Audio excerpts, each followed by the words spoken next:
ধুবুৰী জিলালৈ আহিছিলোঁ। কেইবাটা ধৰ্মীয় স্থানতো মই গ'লোঁ, আশীৰ্বাদ ল'লোঁ। বৰ্ডাৰত এটা গাঁও আছে যিটো ফেন্সিঙৰ বাহিৰত আছে, তাতেও খবৰ ল'লোঁ। জ্যেষ্ঠ নাগৰিকসকলৰ লগতো কথা পতা গ'ল। আৰু জিলা বিজেপিয়ে খুব ধুনীয়া এটা মিটিং ৰাখিছিল, তাতো অংশগ্ৰহণ কৰিলোঁ। আজি ৰাতিপুৱা মেডিকেল কলেজত গ'লোঁ আৰু DC অফিচত প্ৰত্যেকটো বিভাগৰ আজি সমীক্ষা কৰা গ'ল।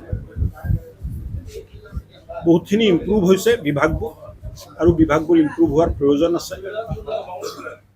চৰকাৰী কৰ্মচাৰী ৰাইজমুখী হ'ব লাগিব, আৰু চৰকাৰে যিটো সংকল্প পত্ৰ দিছিলে, এই সংকল্প পত্ৰ মতে সুৰক্ষিত আৰু বিকশিত অসমৰ বাবে আমি সকলোৱে কাম কৰিব লাগিব। সুৰক্ষিত অসমৰ অৱধাৰণাত সুৰক্ষিত ধুবুৰীও আছে।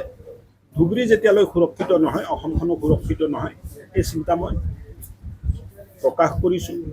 সুৰক্ষিত বিকশিত অসমৰ বাবে সুৰক্ষিত বিকশিত ধুবুৰী, এই চিন্তাৰে বিভাগবোৰে কাম কৰিব লাগে। আৰু অহা দিনবোৰত আপোনালোকে চাব, বিভাগবোৰ এই চিন্তাৰে কাম কৰিব। ধুবুৰী জিলাত থকা মানুহখিনিকো মই ক'ব খুজিছোঁ, জলাশয় বনাঞ্চল বেদখল নকৰিব।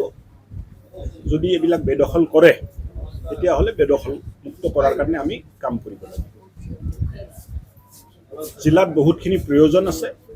অহা দিনবোৰত লাহে লাহে এই বাঞ্ছনীয় কামবোৰ আমি কৰি যাম। আমি যিমান চেষ্টা আছে কৰিম, সকলোৱে সহায় কৰক, আপোনালোকেও সহায় কৰক। হ'ব স্যাৰ, জিলাখনৰ দিনক দিনে যে চোৰাং গৰুৰ কাৰবাৰে এটা উত্তেজনাৰ সৃষ্টি হয়, প্ৰায় এই ক্ষেত্ৰত কি ব্যৱস্থা লোৱা হ'ব? সমাজে বুজা উচিত আৰু অনুচিতৰ মাজত পাৰ্থক্যটো সমাজে বুজা উচিত। নহ'লে লাষ্টততো পুলিচ আছে, কিন্তু পুলিচ শেষ।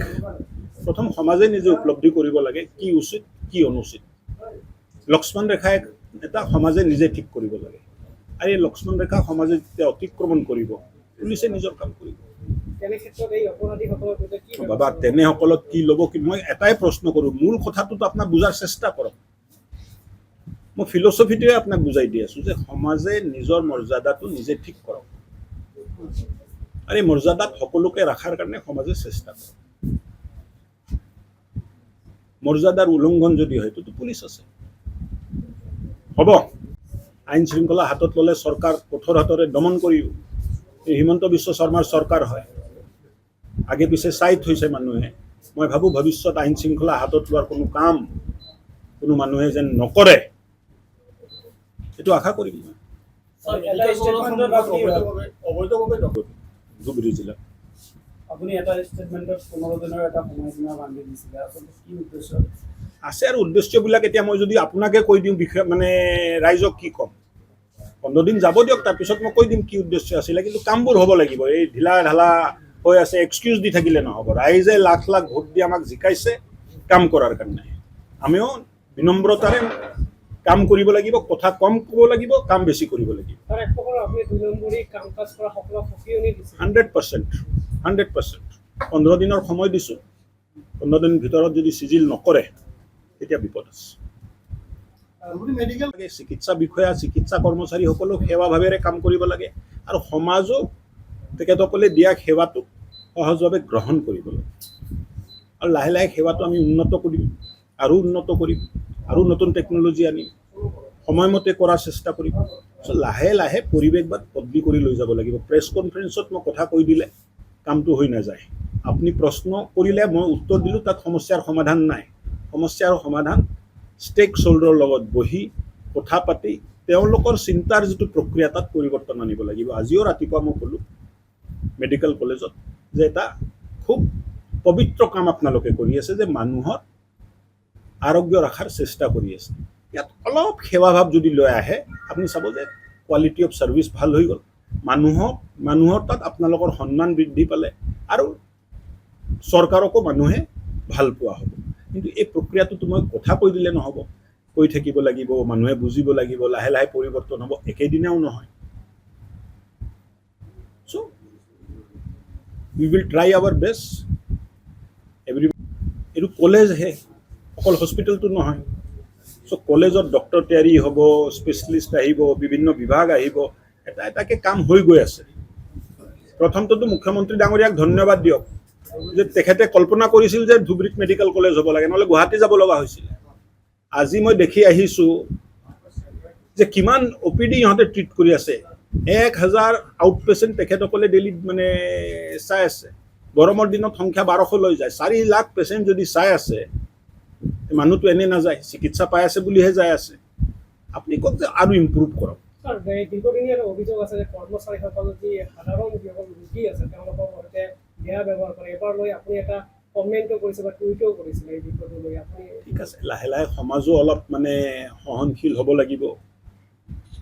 স্বাস্থ্য বিভাগত কাম কৰা মানুহো অলপ সেৱামুখী হ'ব লাগিব, যে সেৱাৰ মনোভাৱ লৈ মানে ৰাইজক চিকিৎসা কৰিব লাগিব। ৰাইজক সহনশীল হ'ব লাগিব যে ডক্টৰসকলে যিটো কাম কৰে 100% ছাকচেছটো হ'ব নোৱাৰে না।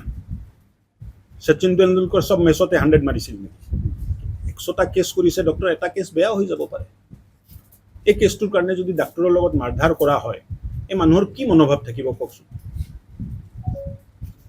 সেইকাৰণে আমি সকলোৱে মিলি সমাজখন ভাল কৰিব লাগে।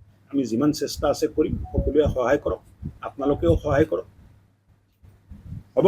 ছাৰ, এই জিলাখনৰ দিনক দিনে যে চোৰাং গৰুৰ কাৰবাৰে হওক বা মৌমাংসক লৈ যে এটা উত্তেজনাৰ সৃষ্টি হয়, প্ৰায় এই ক্ষেত্ৰত কি ব্যৱস্থা লোৱা হ'ব? সমাজে বুজা উচিত। উচিত আৰু অনুচিতৰ মাজত পাৰ্থক্যটো সমাজে বুজা উচিত। নহ'লে লাষ্টততো পুলিচ আছে, কিন্তু পুলিচ শেষ। প্ৰথম সমাজে নিজে উপলব্ধি কৰিব লাগে কি উচিত কি অনুচিত। লক্ষ্মণ ৰেখা এটা সমাজে নিজে ঠিক কৰিব লাগে। আৰু এই লক্ষ্মণ ৰেখা সমাজে যেতিয়া অতিক্ৰমণ কৰিব, পুলিচে নিজৰ কাম কৰিব। তেনে ক্ষেত্ৰত এই অপৰাধীসকলৰ বিৰুদ্ধে কি বাবা, তেনেসকলক কি ল'ব? কি মই এটাই প্ৰশ্ন কৰোঁ, মূল কথাটোতো আপোনাক বুজাৰ চেষ্টা কৰক। মই ফিলচফিটোৱে আপোনাক বুজাই দি আছোঁ যে সমাজে নিজৰ মৰ্যাদাটো নিজে ঠিক কৰক, আৰু এই মৰ্যাদাত সকলোকে ৰখাৰ কাৰণে সমাজে চেষ্টা কৰক। মৰ্যাদাৰ উলংঘন যদি হয়, তো পুলিচ আছে, হ'ব। যিকোনো খবৰৰ বাবে যোগাযোগ কৰক আমাৰ এই নম্বৰত 9181 307 2221।